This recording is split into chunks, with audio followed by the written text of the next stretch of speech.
One night, the stove in Yusuf's house was not lit. His 2 children were crying from hunger, his wife was sitting quietly wiping tears from her eyes, and the moneylender was at the door demanding his money back. Yusuf looked at the empty pot and said to himself, "Oh God!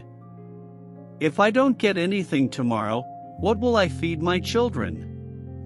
But little did he know that the next day in the mountains he was going to find something that would change his whole life. Years ago, there was a small, dilapidated village at the foot of the mountains. In a dilapidated house in this village, Yusuf lived with his wife Maryam and 2 children, Hamza and Aisha. Yusuf was very poor. He had no land, no shop, no permanent job. Sometimes he worked in someone else's field. Sometimes he would earn some money by cutting wood. And when even these jobs were not available, he would put an old bag on his shoulder early in the morning, take a small hammer in his hand, and head for the mountains. He was sure that there must be precious stones somewhere inside these mountains. But he often returned empty-handed in the evening. As soon as he reached home, the children gathered around him. "Papa, what have you brought today?" Yusuf would smile shyly at the faces of his children and say, "I will definitely bring something tomorrow." But many times he did not even have a loaf of bread to give to the children. Sometimes Maryam would make thin bread by mixing a little flour with water, sometimes she would prepare food from the few lentils in the house, and sometimes both children would go to bed hungry. Yusuf was also in debt to the village shopkeeper. The roof of the house was collapsing. In winter, cold air would come in, the children did not have warm clothes, and when Hamza fell ill, Yusuf did not even have money to buy medicine. One day, the shopkeeper said sternly, "Yusuf, your debt has increased a lot. Now you will not be able to borrow any more goods." Yusuf bowed his head and said, "Give me a few more days. I will find some precious stones in the mountain." The shopkeeper laughed. "You have been saying this for years. Maybe that stone is not in your destiny." These words struck Yusuf like an arrow in his heart, but he did not answer. The next morning he set out for the mountains with more determination than before. After searching for several hours, he found nothing. The sun was setting. Yusuf sat down tiredly by a large rock.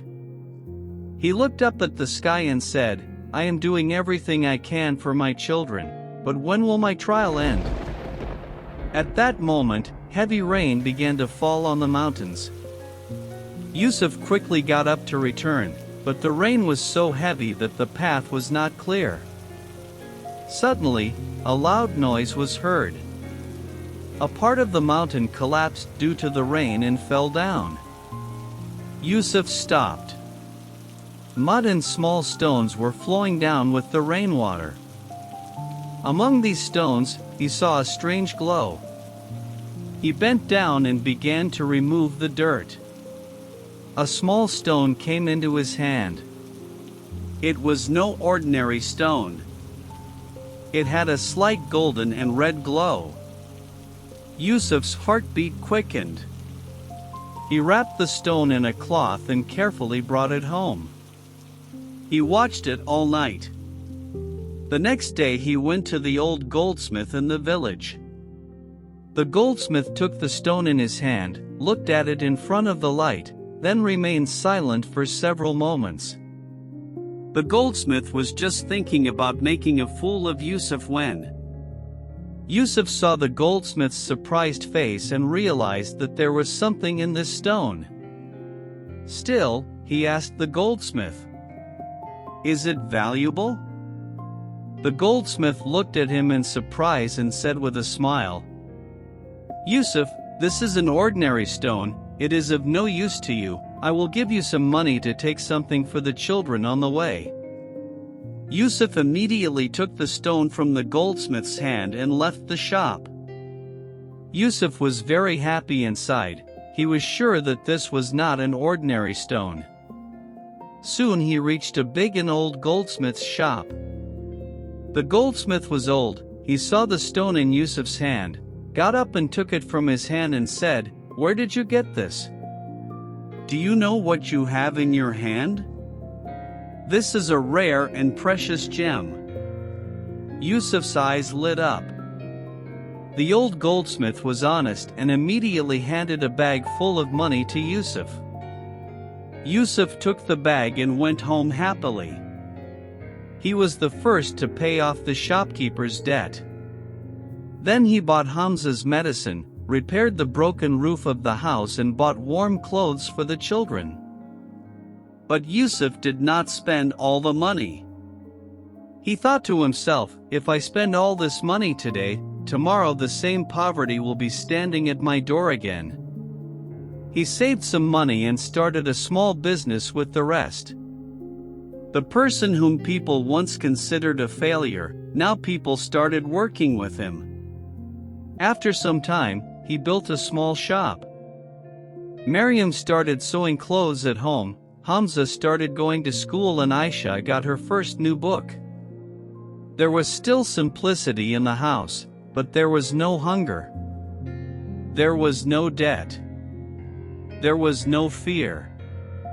One day Yusuf went back to the same mountain where he found that precious stone. He stood silent for some time. He often told his children, "Remember, sometimes in life there is hunger, sometimes debt increases, sometimes doors are closed and sometimes a person feels that his every effort is failing. But for a person who keeps working hard on the halal path, does not give up hope and makes the right decision even in difficult times, the circumstances do not always remain the same." If you also like such educational stories, then subscribe to our channel, because maybe the next story will teach you the lesson of life that you need the most today.